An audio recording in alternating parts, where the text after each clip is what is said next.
In this video, I'm going to show you how to finish your mixed media artwork using fixative, varnish, and cold wax. Hello, my name is Catherine Rains. I'm a mixed media collage artist, and welcome to Tune In Tuesday, where I share weekly art demos to expand your mixed media toolbox. If you see value in this video, I would deeply appreciate a thumbs up, and if you would subscribe to my channel below. Links for all the supplies to finish your artwork are down below. And you might want to also check out my free 5-day online workshop, Collage Kickstart, where I show you how to use all of the papers made during Tune In Tuesday to make fabulous collages the very first try. So let's get into finishing our artwork using fixative, varnish, and wax.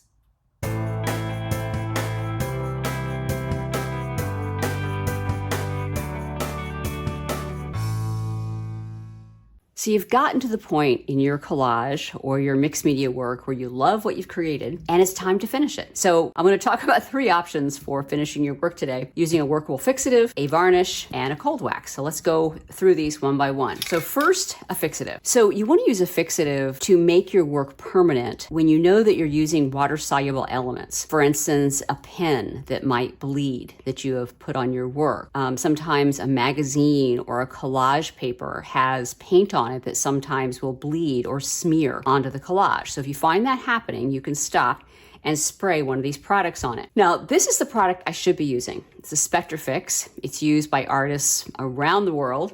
It's environmentally safe. You can use it in your studio. However, it's the product I usually do not use, and not because it's not good. It just takes longer, and it's not 100% foolproof in my experience. The way you use a Spectrafix is you spray down a layer on top of your artwork. You let it dry thoroughly, you spray a second layer, let that dry thoroughly, and usually you need a third layer. So it takes a lot of time. And even then, you may get a little smearing, at least in my experience. And I've heard that from other artists as well. However, I also know artists that swear by this. So it's a really good product. It's just not something that I usually go for. This is the one I do use, Workable Fixative by Krylon. It is not environmentally particularly safe. It is an aerosol. You do have to use it outside. However, one spray of this on your artwork will pretty much permanently seal your art if it's going to bleed or smear. Let me give you an example of this. So this is a piece of mixed media paper that has some black paint on it. And I just took a marker. This is a Uniball pen that I absolutely love. And I just made some circles on here.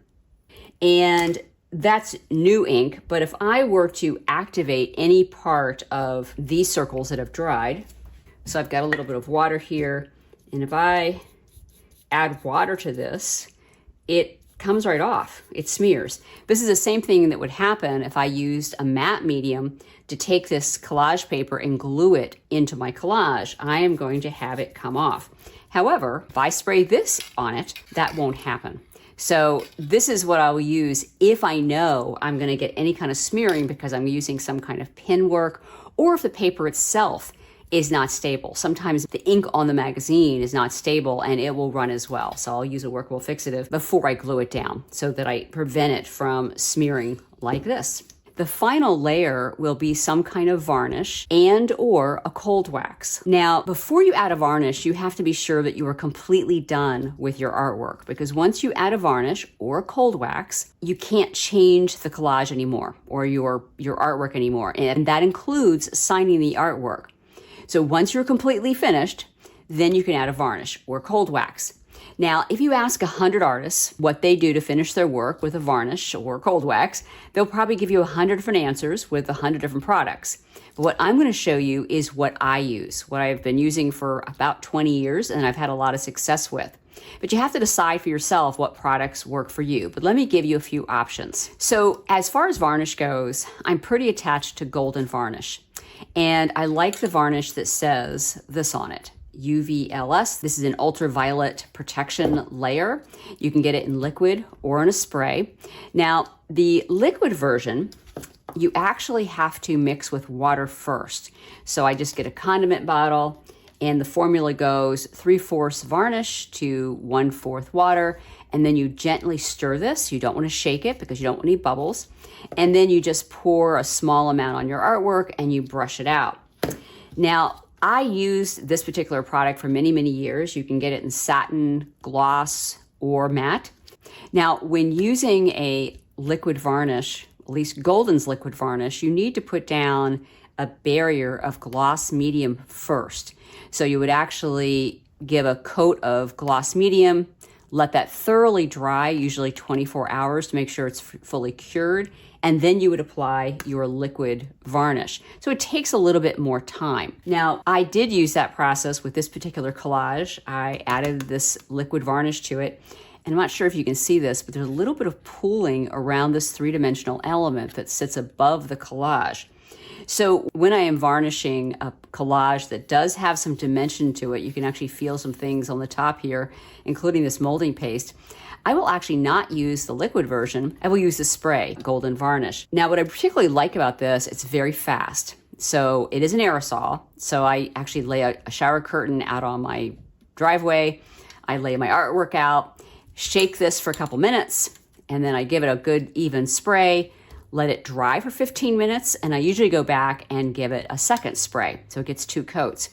So within an hour, I usually have my artwork varnished, whereas if I'm using a liquid varnish, that could take me a day or 2. So both of these are good options. Now, this isn't the only kind of varnish. I have used other kinds of spray varnish and liquid varnish. I've used a Liquitex. I've used a UV-resistant Krylon. I'm sure both of these are good, but we all have preferences in terms of what just works better for us, and I just love the quality and the results of what I get with a golden varnish. A third option is to use a cold wax. This is Dorland's cold wax, which I absolutely adore.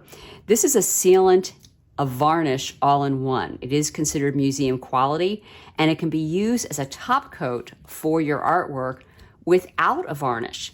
Now, I opt for using both a varnish and a cold wax. I put the varnish on first, let it sit for a day, and then I add the cold wax as a second layer. And the reason I do that is I want as many layers as I can to protect the work. Let me show you how to apply this. So this is a collage that has not been treated yet. It actually doesn't even have a varnish on it. So all I do is I get a clean shop towel. You don't want to use shop towel for this, or a clean cloth. And I just take a little bit of my cold wax, and I just lightly put it on here.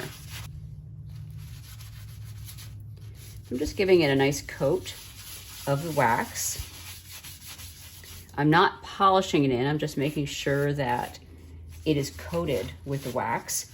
Now, I've heard many different things about how long to wait once you put the cold wax on, but I generally wait an hour. So I'll let this sit for an hour, I'll come back, and then I'll polish it. So this has now been drying for about 30 minutes. I could have let this sit for an hour. It could be overnight. Different artists do different things in terms of allowing this to dry.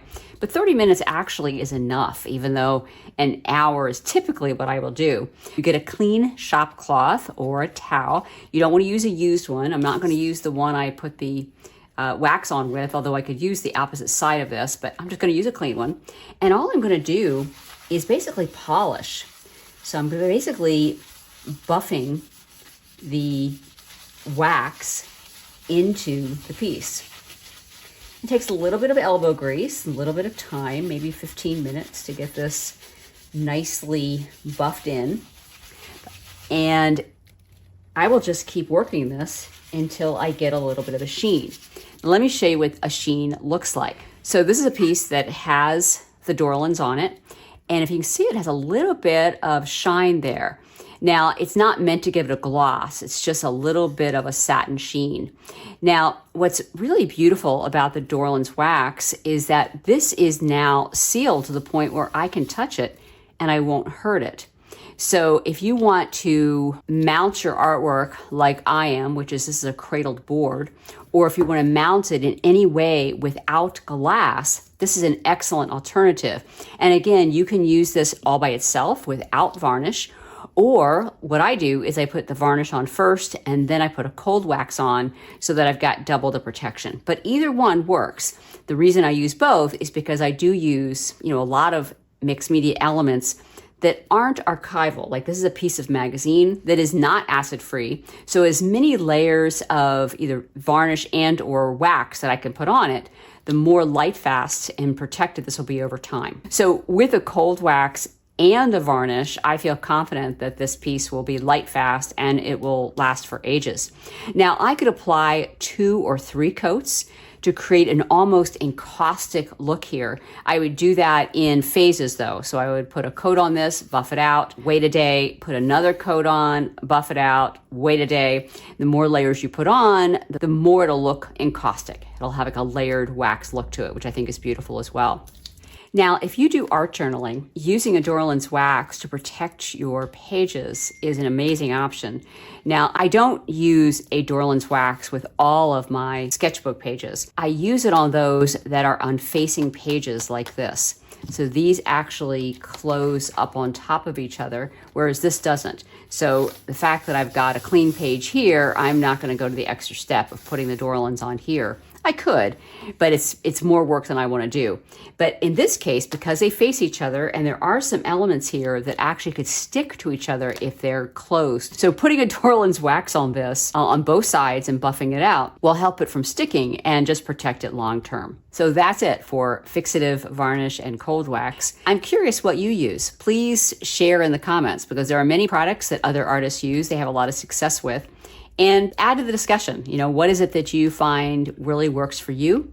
What doesn't work for you? So by you sharing what you use, we'll all learn from each other. To learn many more collage making techniques, check out the links that are about to appear right here. And be sure to join my free 5-day online class, Collage Kickstart.